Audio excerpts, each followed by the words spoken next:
नमस्कार साथियों, स्वागत है आप सभी का हमारे खुराना क्लासेस यूट्यूब चैनल पर। आज की सीबीएस की क्लास में हम बात करेंगे साथियों शरीर के आंतरिक अंगों को लेकर के। और थोड़ा सा क्लास ये लेंथी होगा, लेकिन पूरा आपको पढ़ाया जाएगा आंतरिक अंगों के बारे में। इसमें हम विभिन्न प्रकार के तंत्रों की बात करेंगे। पाचन तंत्र, रक्त परिसंचरण तंत्र, कंकाल तंत्र, उत्सर्जन तंत्र, सबके बारे में बात करेंगे। तो थोड़ा सा धैर्य बना करके रखेंगे। और पहली बार चैनल पर आए हैं तो इन नोट्सों को एक बार ज़रूर पढ़ के चैनल को सब्सक्राइब करना है। शुरुआत करते हैं सबसे पहले स्वच्छता क्या चीज़ होती है। तो देखेंगे स्वच्छता के बारे में। मानव शरीर में 60 से 70% जो होता है वो हमारा जल पाया जाता है, यानी 3/4 भाग जल का होता है, जो हमारी उपापचय क्रियाओं के लिए आवश्यक है। उपापचय क्रिया, अपचयन और उपचयन दोनों के लिए शरीर में सबसे अधिक जल तंत्रिका तंत्र में पाया जाता है। लगभग 97 से लेकर 97% तक जल पाया जाता है। जबकि सबसे कम जल होता है वो हमारे दांतों का आवरण जो होता है, जिसको हम एनेमल के नाम से जानते हैं, उसमें पाया जाता है लगभग 3 से 7%।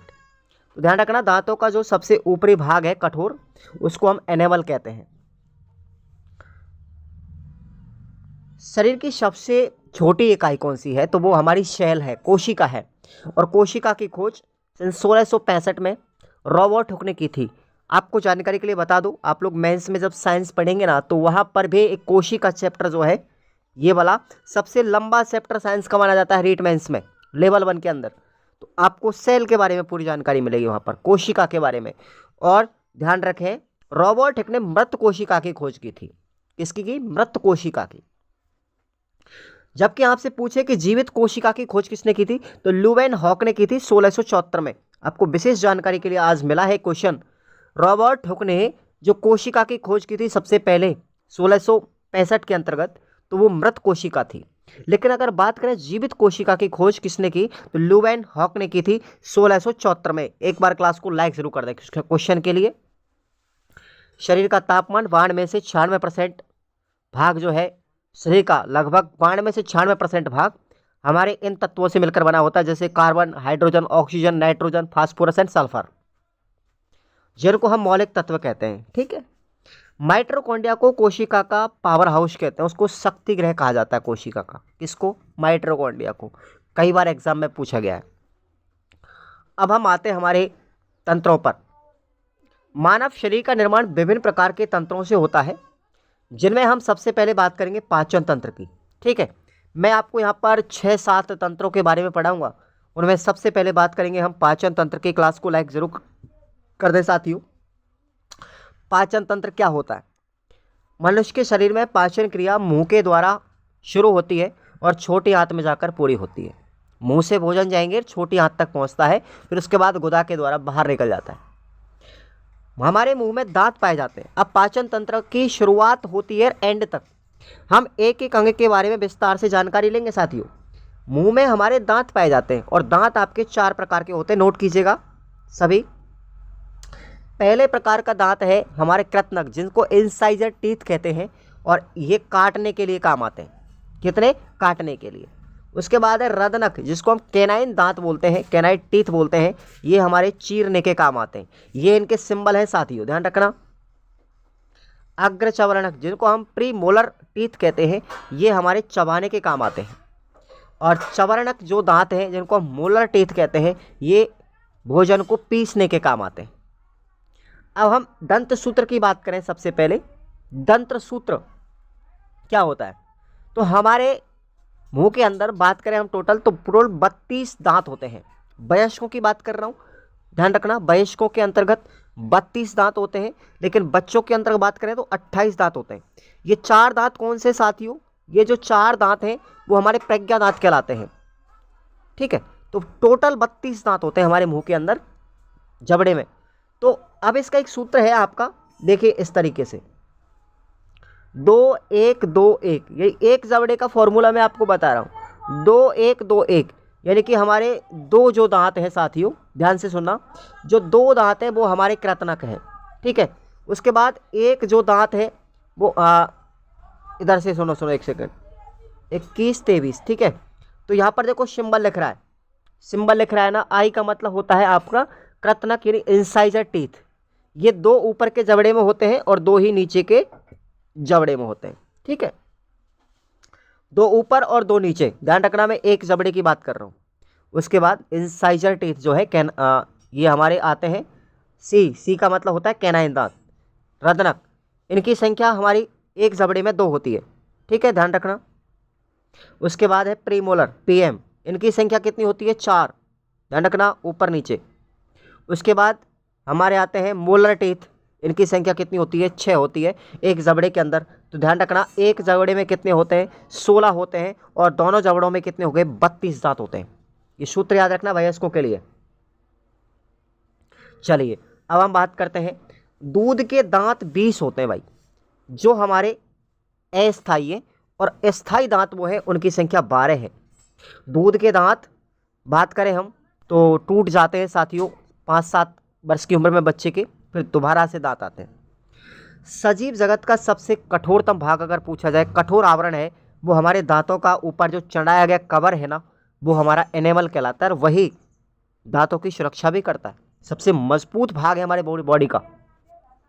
सांप के जो दांत है साथियों फैंक्स कहलाते हैं, जो कैनाइन प्रकार के होते हैं, कैनाइन, ठीक है, ध्यान रखना। सांप के जितने भी दांत हैं वो सब कैनाइन हैं, और हाथी के जो दांत हैं वो टस्क कहलाते हैं, और ये जो हैं वो ऊपरी साइड मिलते हैं, जिनको हम इंसाइजर के नाम से जानते हैं, इंसाइजर टीथ है वो। अब इसके बाद आता है भोजन आमाशय में। आमाशय में आता है भोजन मुंह से, ठीक है, मुंह के बाद आमाशय में पहुंचेगा, और आमाशय में पेप्सिन एंजाइम पाया जाता है। ये जरूर ध्यान रखना, बहुत अच्छा चैप्टर है। पेप्सिन एंजाइम पाया जाता है जो प्रोटीन का आंशिक पाचन करता है। आमाशय में पैराइटल और ऑक्सिंटिक कोशिकाएं पाई जाती हैं, जो हाइड्रोक्लोरिक अम्ल का स्रावित करती हैं। अब जब हाइड्रोक्लोरिक अम्ल एसिड ज़्यादा निकलेगा तो पेट में अम्लीयता बढ़ेगी, ध्यान रखना। और इस आमाशय की अम्लीयता को कम करने के लिए, एसिडिटी को कम करने के लिए हम क्या लेते हैं, मिल्क ऑफ मैग्नीशिया लेते हैं। क्या लेते हैं, मिल्क ऑफ मैग्नीशिया काम में लेते हैं, जो एंटी एसिड होता है। मैग्नीशिया भी इसको कहा जाता है। मैग्नीशियम ऑक्साइड को मैग्नीशिया कहते हैं भाई, ध्यान रखना, ये एमजीओ का फॉर्मूला है। ये बनता कैसे है, एमजीओ मैग्नीशियम को ऑक्सीजन की उपस्थिति में जब हम जलाते हैं तो हमारा मिल्क ऑफ मैग्नीशिया होता है, जो राख के कलर का होता है, राख जैसा होता है, ये ध्यान रखना, है ना। मैग्नीशियम हाइड्रोक्साइड को मिल्क ऑफ मैग्नीशिया कहते हैं, दोनों में अंतर है।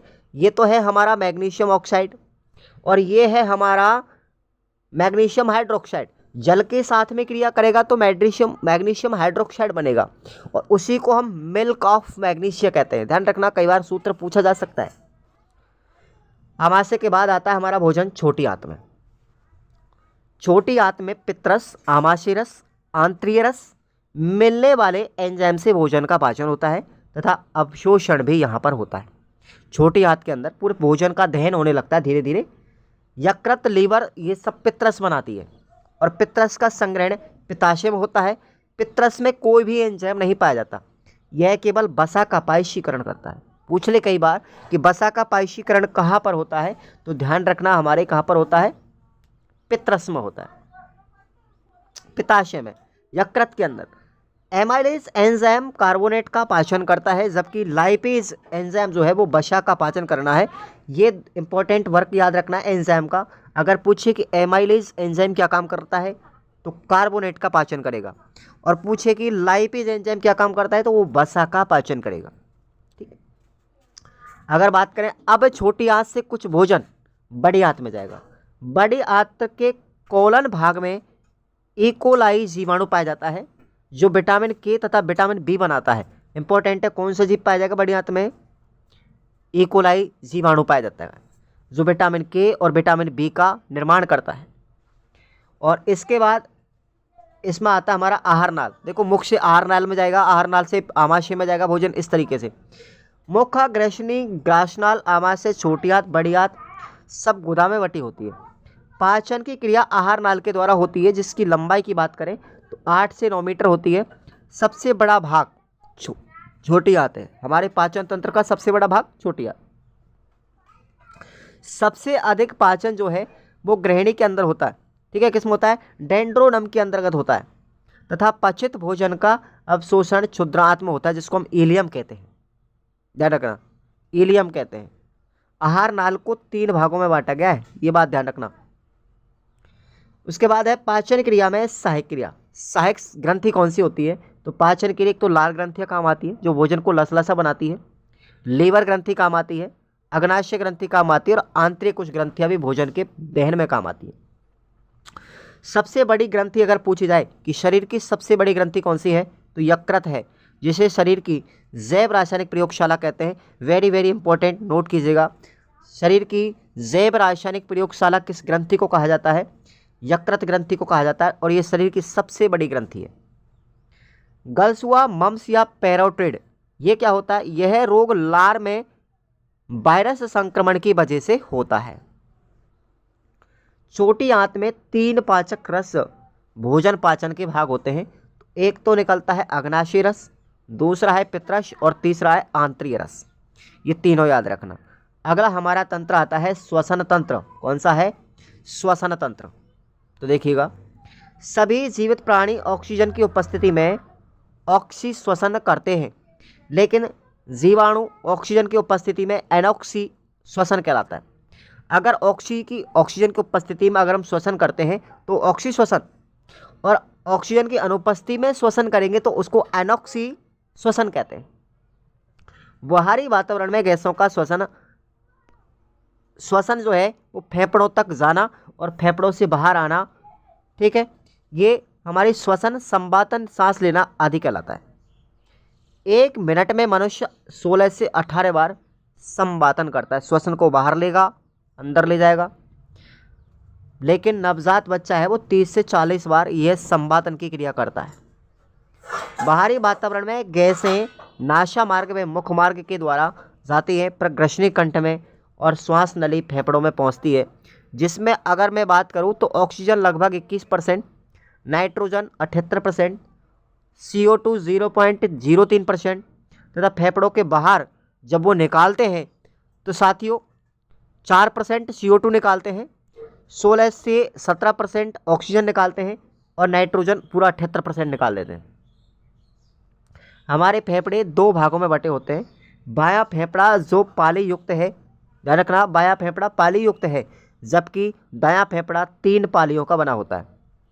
बायां फेफड़ा 2 पालियों से मिलकर बना है और दायां फेफड़ा 3 पालियों से मिलकर बना है। ये चीज़ विशेषकर ध्यान रखें, मनुष्य के फेफड़ों की बात कर रहा हूँ। फेफड़े में श्वसन नली, श्वसन नली को हम ट्रेकिया भी कहते हैं साथियों। कई नाम ऐसे इंग्लिश में दे दिए जाते हैं एग्जाम के अंदर। तो ट्रेकिया मिलकर के श्वसन तंत्र बनाते हैं। फेफड़ों का काम है रुधिर का शुद्धिकरण करना। फेफड़े रुधिर में ऑक्सीजन को मिलाते हैं, जो हृदय से होता हुआ कोशिका ऊतक तथा अंगों तक पहुंचता है, जहां पर भोजन का ऑक्सीकरण होता है। अगर मैं बात करूं, ये ग्लूकोज का सूत्र है साथियों। किसका है? ग्लूकोज का है। C6H12O6 ये ग्लूकोज का है।